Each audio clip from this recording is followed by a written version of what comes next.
তিনটা, আমাকে একটা দিলে হবে। আজকে কয়টা বিক্রি করছো? হ্যাঁ, এখন আসছো যে। হে গাইস, আজকে এক্সপ্লোর করব শারমিনের ছোট্ট একটি গল্প। যে বয়সে খেলাধুলা আর স্কুলে যাওয়ার কথা, সে বয়সেই নেমে পড়েছেন জীবন যুদ্ধে, জীবনের তাগিদে।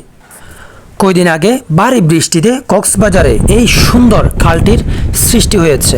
এই সুন্দর খালটিতে ছোট ছোট অনেকগুলো মাছ দেখতে পাই।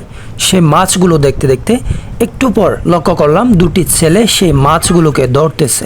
একটু পর লক্ষ্য করলাম সুন্দর ফুটফুটে রাজকন্যার লাহান সুন্দর একটি শিশু মাছ ধরার জন্য চলে আসছে। তাকে দেখে আমি মুগ্ধ হয়েছি এবং তার প্রতি আমার অনেকটা মায়া জমে গেছে, এবং তাদের প্রতি সেই মায়া জমার কারণে আমি তাদেরকে বললাম যে যতটা মাছ ধরতে পারবে প্রতি পিস মাছের দাম দেওয়া হবে তোমাদেরকে 10 টাকা করে। সেই সুবাদে তারা মাছ ধরার জন্য নেমে পড়লো। শারমিনকে দেখে ভাবলাম রাজকন্যা শুধু ধনীদের ঘরে হয় না, কিছু কিছু রাজকন্যা গরিবের ঘরেও হয়ে থাকে।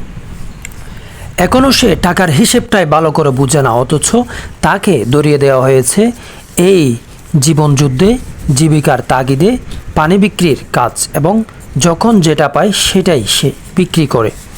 তো এরকম বাংলাদেশে এবং অন্যান্য দেশে হাজারো শারমিনদের মতো অবহেলিত শিশু রয়েছে। যে যেভাবে পারেন সবসময় অবহেলিত শিশুদেরকে সাপোর্ট করবেন, হেল্প করবেন, এবং সময় পেলে আমার পেজটি লাইক এবং শেয়ার করে পাশে থাকবেন।